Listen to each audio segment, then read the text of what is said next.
where Paxahau came from a time where a lot of us were getting attracted to and a part of this culture that was centered around music, and it was centered around underground, and there was nothing really structured about it in a way that most people were used to as far as concerts or clubs go. It was voicemails and flyers and abandoned warehouses and big sound systems with just enough of an element to make the thing work.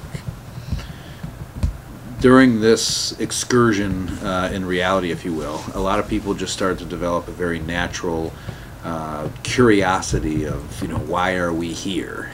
Because it was so away from everything else in the rest of our lives, it was really natural to develop this curiosity, why are we here? And as you go through years of your lives with that why are we here sort of question mark, that curiosity leads you to many different studies and many different avenues, whether it's reading, experience, friendships, relationships, whatever it takes. And ultimately you get down to the path where you begin to study and look at the unknown and advanced civilizations and history and future and how does it all make sense and where do we play a role. And in that journey of discovery, we found that Paxahau was basically sort of emerging underneath the surface of this the whole time without us originally identifying it, because we were very caught up with different projects, different creative identities, different groups of people that we were working with, all the same while looking forward. It was always about this direction. And in our studies of advanced civilizations and the Earth's history, there wasn't a whole lot that we could relate to specifically in real time because so much had happened so long ago. So as we began to look at the different cultures in different areas, ultimately of course leading to the Egyptians, which ultimately leads to the Mayans, as you start to really look at who really had it going on. And the Mayans, they're the founding civilization, were basically the youngest. So they were the ones that were here the most recent to where we are today. And they've also charted their calendar, which very much includes not just present time, but very specifically the time that we're in right now. It was very specifically documented. And we felt a connection with that. Sound played a very big role in the studies of any advanced civilization. We found that the inspiration and the order that sort of came to be with what made them do the way they, or what made them do the things they did, as far as why are they building pyramids, why did they build them where they built them, what were they looking at, what did they document based on what they were looking at. And we just felt that it was the youngest, closest relative of an advanced civilization, so we started to study that, a little bit closer. And as we started studying it a little bit closer and resonating a little bit more with some of the facts, we started to really, gather an experience and a knowledge of what they were really, documenting about this current time, what this current time actually meant to the planet, what was going on when they were here physically, and what were they predicting about this end time, so to speak, that we're in right now.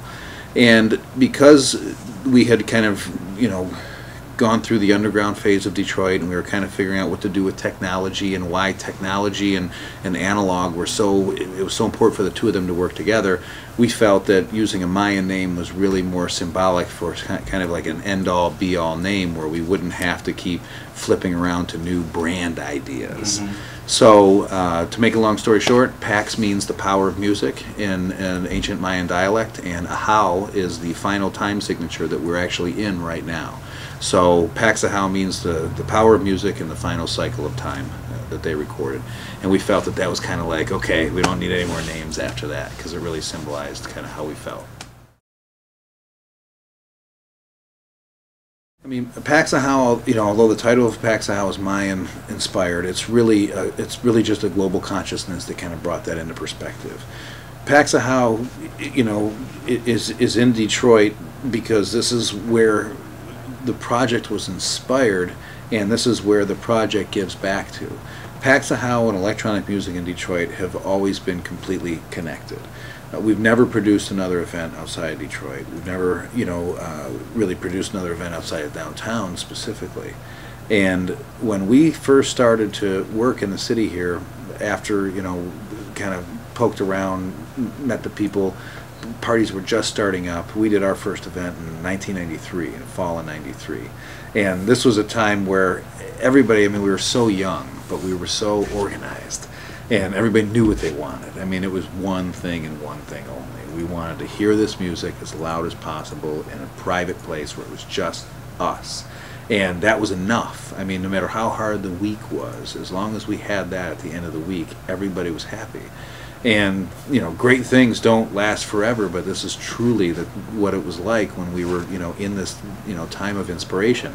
And that inspiration happened in Detroit. And that's where we owe all of it, everything to, because Detroit is what allowed us to incubate. It's what lended itself well to putting all these elements together.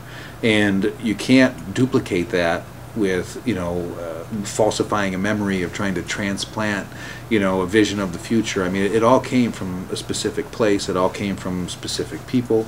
The music that was started here obviously inspired the event scene. The event scene is really what inspired Paxahau, because it was what tied everything together.